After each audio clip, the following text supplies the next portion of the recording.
Okay, I wanted to give you a flip through of the curriculum. If you came from our last video, we did an unboxing of the full boxed set. This is the full printed curriculum.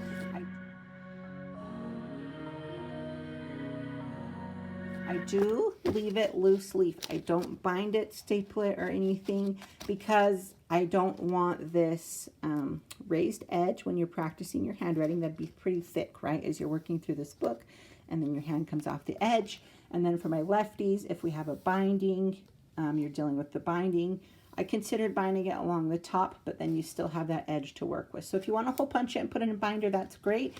For me and my children, in our homeschooling, I just like to grab like lesson 1. It's just a couple pages, and let's see if I can just quickly flip to it. So for me, I like to just grab lesson 1 for the week. It's a couple pages, slip it in a folder or something like that, and then I can grab lesson 2 for the next week. Okay, so I want to show you what's inside.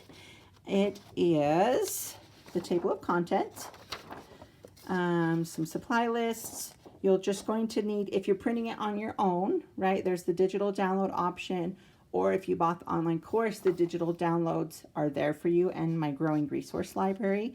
You'll just need the curriculum, some pencils, a sharpener, grid paper pad. I encourage, a few colored pencils or pens to keep it interesting. Extra paper, postcards, note cards, and a journal.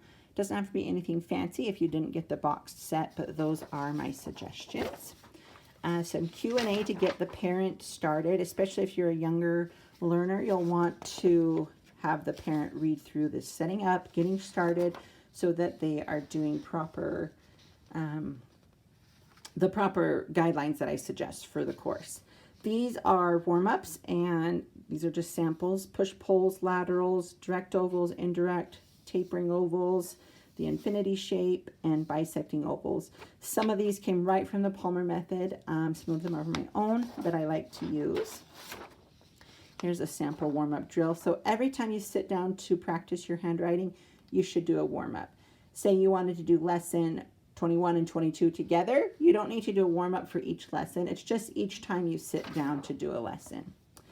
A sample cross drill, those will be built into the lesson script as well. So I will tell you when and what letters to use. Then you have a printed exemplar. This is the same as the tracing exemplar if you bought the box set. Otherwise, you can use this, laminate it, put it in a sheet protector, and then use a dry erase marker to practice tracing. There are some blank guidelines if you want to copy and make your own. So for the course, I start at 1/4 inch with the guidelines. So these are kind of like training wheels, right? So I start with the larger spacing and the slant guidelines. And then as we work through the course, then we move to the 1/8 inch guide sheet. That's gonna be a little bit smaller spacing, a more natural size. And I still have the guidelines. And then as we get going, I remove the slants. So it's almost just like notebook paper, which at the end of the course, that's the goal, is that you're just writing with that consistent slant on a regular piece of notebook paper. This talks about the lesson format. It has a teaching guide. So if you're a checklist type of person or your student's a checklist person, you can grab this out. For example, let's go to lesson 12. So lesson 12, they get to open a package. Now, if you're not doing the box set and you want to do something fun like this with your own student and you just have the download, just give them a new fun pencil that encourages them, oh, I get to use a different pencil or pen this time. And then it is divided into 40 lessons. So the 40 lessons could be 40 weeks of lessons or 40 days of lessons. I've built it that way so that any age of student can complete the course at their own pace. So lesson 12, if you're an avid learner, an adult student, someone that maybe already knows cursive and wants to polish, lesson 12 could be done in 1 day.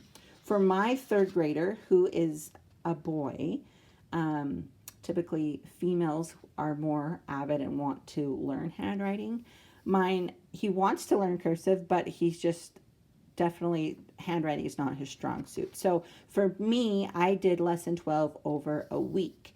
And so again, I wanted that so that students could complete it at any age. So on day 1, we did 12.1, complete a grid sheet warm-up, worksheet 12.1, and a pattern drill using these letters. Then on the next day, we did another warm-up, worksheet 12.2, and a cross drill. Lesson 3, a warm-up, the worksheet, and a pattern drill using letters of your choice. And then lesson 4 is always the warm-up, the vision, which is tracing and studying the historical samples, and then a journal entry. So this could be done again in one day. You don't need to do a warm-up 3 times if you do this in one sitting. But each time you sit down to practice handwriting, you should do a warm-up. So you could do 12.1 and 12.2 in a day. We did a couple of those with my son. But it's really meant to be at your own pace. So as quickly or as slowly as you need to space it out. There are 40 lessons. The first half of the course goes through, well, let me pause. There's a little bit of history. We've got some historical samples. These are samples I pulled from, most of them from archive.org. So if you're in the online course, I keep trying to add links to beautiful samples that you can look and study, because as an artist, one, we're studying other people's work, but then also I believe it's important to be able to read cursive, because some of us can write it and not read it. Some of us can read it and not write it. And believe it or not, right, our Declaration of Independence, our Constitution is written in cursive. So some of our students are having a hard time reading it. So even though it doesn't follow the exact script, it's important to study these historical samples. So that's built into each lesson, to look at these samples, even just for 5 minutes. There is an opportunity to receive a certificate. So there's 3 checkpoints. All you're going to do is use the sheet that follows. This is the certification check sample. There'll be a blank one. You're going to use the page that follows, and you're going to use this A to Z list or one of your own. I've included a sample. And then you'll mail your sample to my P.O. box here. And then I will provide feedback. And then once I've received all 3 of your certification checks, then I will submit to you the final certificate that says you've completed the program and you have learned cursive. So here's lesson 1. Each lesson sheet is going to give you a checklist, if your students like checklists. And again, that shows you lesson 1 could be done in one sitting or over 4 days, over 1 week.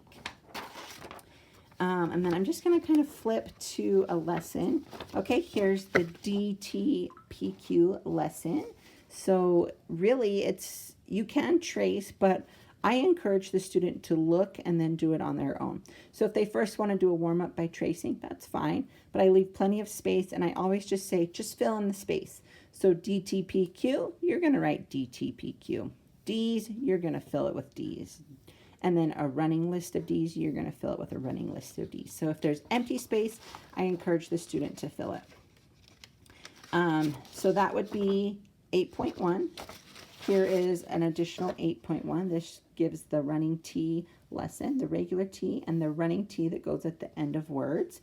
And then it even shows them together and gives some sample words. So that's what some of the beginning lessons look like. Once we've learned all the lowercase, then we start building words out of the letters we know. Some pangrams. There gives some tracing samples. I'm going to move to, here's 17. Then we move into capitals. And I do have a couple different styles of F. So for example, this is a historical Palmer method F. So I've included flower and flower with the 2 different capitals. And then when you get halfway through, here is 21. So we're halfway through. Now we're going to include the handwritten expressions with each lesson and reduce our guidelines. So the handwritten expressions are applying everything that you've learned. But at this point, you will have learned all the lowercase and all the capital. Now we're going to review it and really fine tune it and bring down those smaller guidelines to the more natural size of writing. And then for each lesson, you'll also have a handwritten expression. If you're not using the box set, I simply just encourage you to get some postcards, some blank note cards, some fun paper, something that the student can practice their cursive on and send a message to a neighbor, a grandma, an aunt, an uncle. The second half includes 2 number lessons, so just some number sentences, and then flip through here. You can kind of see we include some other fun writing practices. Connected writing, this is just connecting all of the letters, no spaces, so they kind of make one giant word. Cross writing, relay writing, rainbow writing. It's fun to get a rainbow colored pencil. That comes in the box set, or if you're at home and you don't have the box set, you know, just grab a couple different colored pencils or pens. And then we do full sentences, and towards the end we remove some more guidelines, and then we're doing some tongue twisters, and the last couple lessons include poems or short passages. So we've got a Robert Louis Stevenson, and that one includes my own sample, and then at the end for 40.1 and 40.2 I just include these typed samples so that they can then apply it to their own and give their best penmanship sample. And then end with a certification check. That's not required. Again, of course, just if you want that certificate at the end of the program. And that is a quick flip through, kind of long-winded, of the curriculum, but that gives you a better idea of what is included. And I will provide links. Again, I have this offered as a digital download, or you may enroll in the online course where this is a download, plus all the practice pages, historical documents I keep uploading there. So it's kind of a growing resource library. And then of course the box set or the bundle. So I will put links below. I will also attach the teaching guide so you can kind of look at what the lessons are laid out like. And if you have any questions, feel free to reach out. But thanks for watching and for all your questions. I hope this helps some of you that have been asking. And I will see you in the next video. Thanks, guys. Happy writing.